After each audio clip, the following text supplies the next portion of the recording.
And intensive therapy for autism at $60,000 a year. California is ready to pay, but are we? We ask a government minister about complaints that treatment here is dictated by money, not need. Now, a controversial treatment for autism called Applied Behavioral Analysis, ABA, is proving so successful in California that those in charge of the state's autism program believe every child should have access to it. That's not the case in Britain. Here, whether you do or do not get ABA seems to be another one of those postcode lotteries that we all loathe. Richard Watson reports from California on the promise of ABA and, as I'm sure you're going to guess, its enormous cost. Apple Valley, California, in the heart of the Mojave Desert. You walk out here, you don't see any street lights. You can see a lot of stars and stuff, but you don't hear anybody. It is a little different. I mean, colder in the winter and hotter in the summer. It's an everyday trip for glass fitter Robert Smith.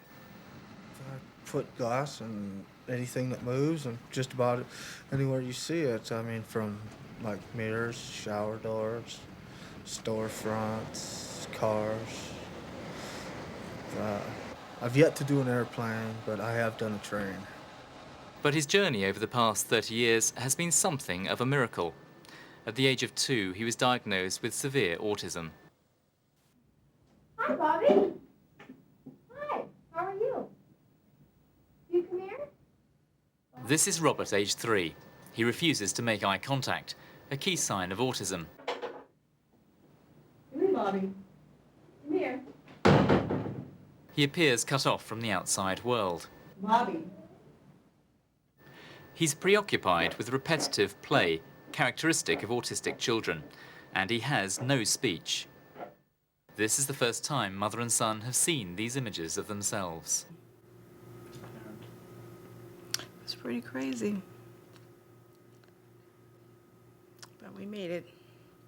Back in those days, what problems did Robert have? What sort of problems? He would rock himself, and then he would hit his head against the wall in his crib. He would kind of jump up and hit his head on the wall and just do that repeatedly. And then I began to hear that some children with autism would wear helmets, you know, to prevent, I guess, brain damage or whatever. But so I kept him out of the crib as much as I could at that point. And he had other behaviors, moving his head back and forth with his hand in front of his face and making this croaking noise and repetitive behaviors. Oh yeah, he would sit and do it and do it. I mean, I really don't remember hardly any of it. I mean, I remember a few people and a few things, but I mean, it just, to me, it seemed like it was just like a place that I was going to go do things. I mean, it's almost like school, you know, so it doesn't really register that much, and I don't remember feeling any different or anything like that, so I mean, it's just a stage in life, I guess. Do this. Yeah, that's what I'm looking for. That's what I'm looking for. Do this. Yeah! Go! This is the therapy technique that cured Robert. It's now practiced across California. Lee is teaching Luke to imitate and perfect his imitation skills. She gives a cue, Luke responds, and then she provides positive reinforcement. Do this. Yeah, thank you. Tasks are broken down into their simplest components. Success is instantly rewarded with praise and other reinforcers, such as chips or a drink. It's known as Applied Behavioral Analysis, or ABA. We've had a lot of success stories, and success ranges from children just learning to talk to children who are now in 3rd, 4th, 5th, 6th, 7th, 8th grade independently without any assistance. So they're in regular ed without help. The hills above Los Angeles are home to the man who pioneered ABA for autistic children. For 40 years, psychologist Dr. Lovaas has been developing the approach at the University of California. We use imitation. That's a major learning strategy. Half the kids learn to imitate vocal sounds and others do. So it's mama, papa, dada, and then mommy, mama, dada, daddy, and then slowly you make it more and more complicated. And it's sort of like a positive accelerated curve. Take a long time to get the first sounds and imitation, and then they shoot up like this. And then they became imitative. So you could say, what's your name? And it doesn't say, Adam, Adam, good. In 1987, Lovaas published research on a group of 19 children, mostly from around Los Angeles, who'd received 40 hours intensive ABA therapy. At the age of 7, 47% of them were scored within the normal range on the typical range is called now, on IQ tests, and were in first grade unassisted. We tested them again when they were 13 years of age as adolescents, and the best outcome group maintained the gains, which surprised me a great deal. I thought they wouldn't, because it really meant that in those first years that we had them in treatment, they learned how to learn. Marty, touch your nose. Marty, touch your nose. Good boy. The ABA team at the University of California had to swim against the tide. Many of Lovaas's rivals in the 1950s and 60s believed that autism was created by a cold mother-child relationship, and as such was treatable with Freudian psychoanalysis. That's now discredited, but some researchers still argue against intensive ABA. Here we are together. This is the alternative, the classroom-based approach. Oh, good job. And Ivy. Ivy and Jared from Los Angeles spend all day in class together with other autistic children. Get your spider. Itsy bitsy spider. A long-time rival of Lovaas, Dr. Edward Ritvo, believes this is the best model. He says that 40 hours of intensive one-on-one therapy can actually be damaging. Children with autism need other things besides one-on-one relationships. They need to play. They need to be kids. They need social reinforcement. And I've seen, unfortunately, kids who have been placed in this treatment 40, 50 hours a week, day after day, week after week, and they lose out on the part of their personality that could develop and become more social. Now, Lovaas says the technique is not effective unless you have something like 30 or 40 hours of intensive ABA per week. What do you say to that? With 2-3 hours a day, 4 or 5 times a week, we seem to reach the maximum effectiveness. There are no data to suggest that 2 or 3 hours a day is effective. The easy thing is to say, oh no, your child needs to be stressed now, we only need 2 hours a day or 3 hours a day, and then play with other kids. They don't learn anything by being with other kids. We know that for a fact. You put a kid in a normal class, and if he hasn't learned the basic skills, he'll stay the same. Jared, can you put up the monkey? But ABA is not for everyone, and standards of treatment can vary. Jared's parents tried it at home with a team of therapists, but their son made little progress. The things that you'd hope to see, such as increased eye contact, more self-awareness, decreased aggression, those are things we were not seeing. He was simply almost non-responsive when it came to that treatment. And truly, it was after we took the somewhat unusual step of wiring his room with video to watch the therapy that we were almost aghast at what we saw. Jared, clap your hands. I don't like that. I don't like that. Clap your hands.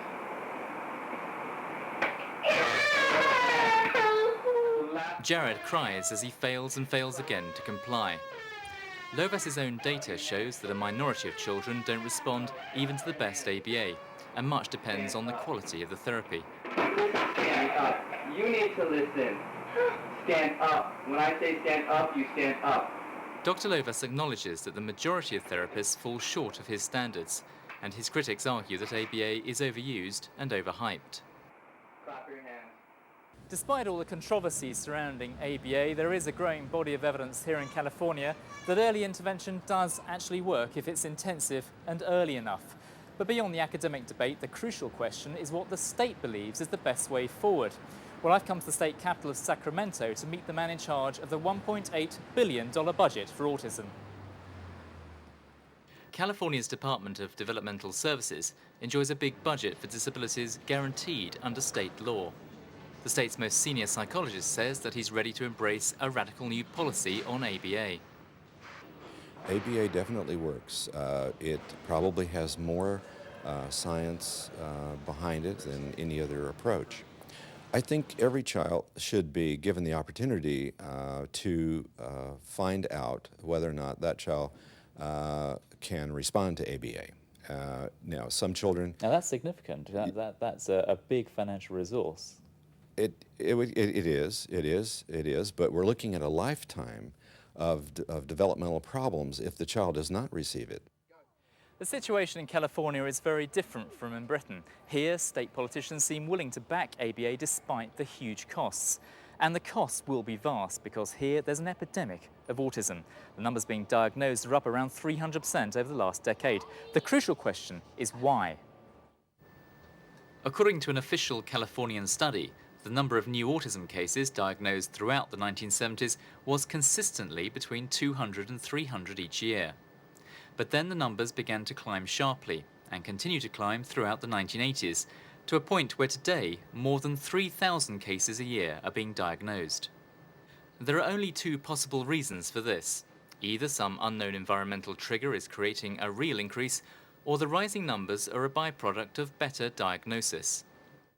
Instead of autistic kids slipping between the cracks, they're getting all the gravy now. So it's very advantageous to a family to have their kid labeled autistic rather than mentally retarded or emotionally disturbed, because they get a nice teacher and they get ABA and they get all kinds of goodies from the school system. Because autism is well funded as a disease now, thank God. So you think that re-diagnosis, that recategorization, could account for 100% of this massive rise? Yes. Russell is one of 18,000 autistic children in California today. Who's the best? You better believe it. Swimming is one of the few skills Russell has managed to learn since he was diagnosed autistic, aged 2.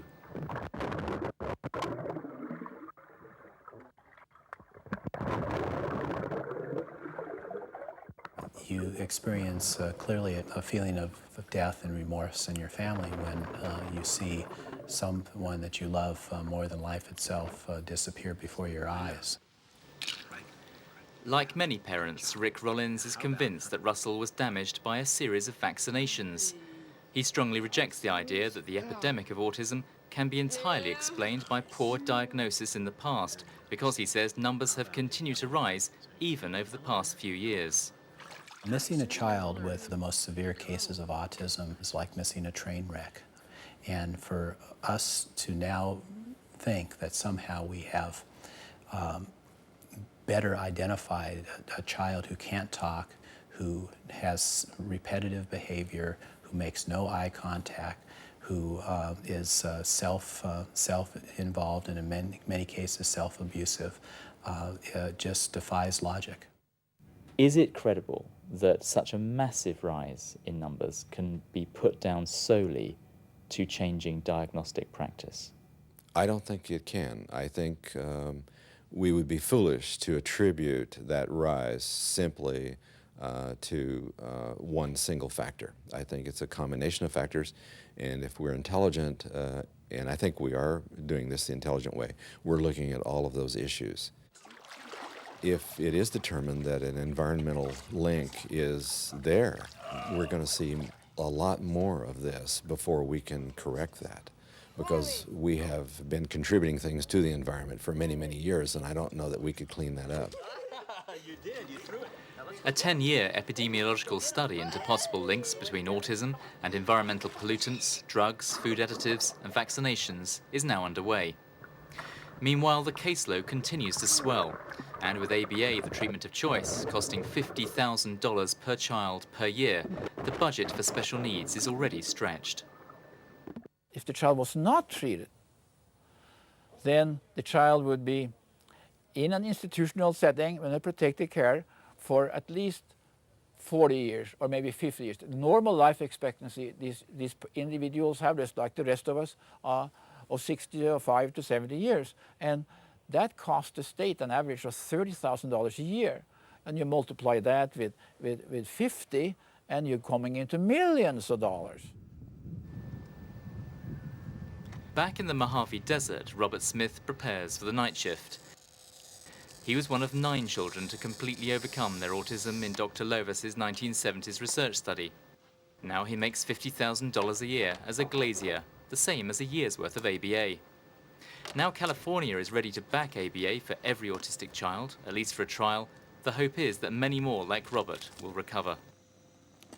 Richard Watson reporting there from California. Well, earlier tonight I spoke to Baroness Ashton, the schools minister who's responsible for autistic children, and asked her whether she was persuaded of the usefulness of ABA treatment. 90% of local education authority have some form of the Lovaas method operating within their areas. What we have across the autistic spectrum are children who respond to different kinds of treatment, to different kinds of support. What we have to do is investigate and look at the different kinds of treatment and make sure that when decisions are made with the families involved, that the most appropriate methods are found for the individual child. Sure, but do you accept the principle in California, as the person in charge there said, that every child should have the opportunity to receive ABA, and that's not true in Britain? Well, as I say, most of the local education authorities we have got the ability to use some form of ABA if that's appropriate for the child concerned. What I wouldn't want to get into is a position where we say there's one method, it's appropriate for all children. Rather, we have to look at the individual needs. How worried are you that there is, in effect, what parents have told us is a postcode lottery operating here too? For instance, there are some parents in Swansea and Bristol who say they run up into a brick wall at every turn, and they're convinced it's because the local education authorities want to save money. Other parents, Bournemouth elsewhere, say we don't have a problem. I think for every education authority, they're working for the benefit of all the children in their area. They've got to look at all the different needs of the children, and of course resources play a part in that. We don't want there to be any kind of postcode lottery. We believe that we should provide the best we can in the individual setting for the child in the local area. And our education authorities in the main do a fantastic job. Most parents are very satisfied. There are cases where it doesn't work, where things go wrong, and that's why we have support for parents, why we support the voluntary organisations that work with parents, and why we have a tribunal system.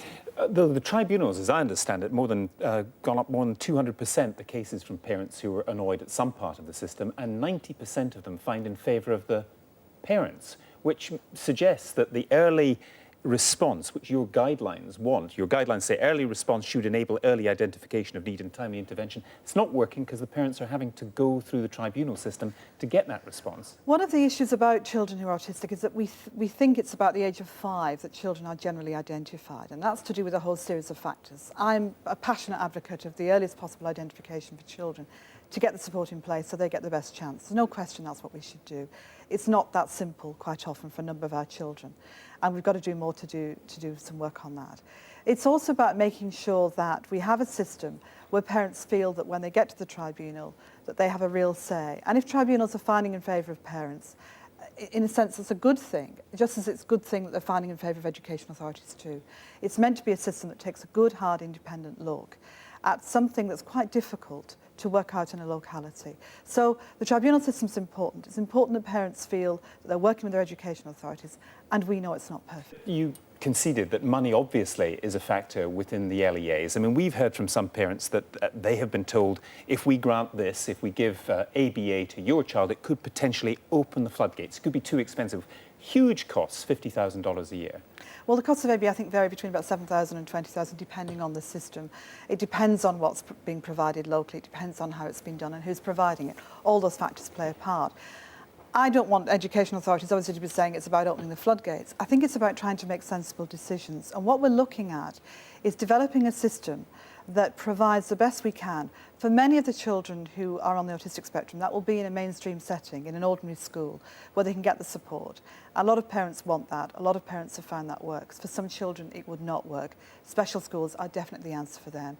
We need to look at making sure we can support them. Obviously, you can't impose everything from the centre, but local authorities also can't do the research themselves. They need very strong guidance from you as to what works and what doesn't work. You will have a postcode lottery, though, unless you assert yourself and say, this treatment does work, we should fund it? Well, we always do research, and of course we work very closely with our colleagues in the Department of Health. The Department of Health and the Education Department have just produced joint guidance for families on autism and to support teachers and so on. And in fact, 11 local education authorities are working with Southampton University on looking at the Lovaas method and seeing what they can learn from it. But if the research suggests, as it does in California, that up to half those who go through this method go to normal schools and act like normal children of their age group, that suggests it does work. If you're convinced of that case, will you pay for it? If we were convinced of that, we'd have to look very carefully what that meant. And what I mean by that is that when you look at children on the autistic spectrum, as I say, it's a wide spectrum. It contains a number of different subgroups of children who have different particular needs. There are different ideas, there are different treatments, there are different ways of working that have proved effective for different groups of children. So I'd want to make sure we were providing the best that we possibly could for each group. Catherine Ashton, we'll leave it there. Thanks very much for joining us. Thank you. Baroness Ashton.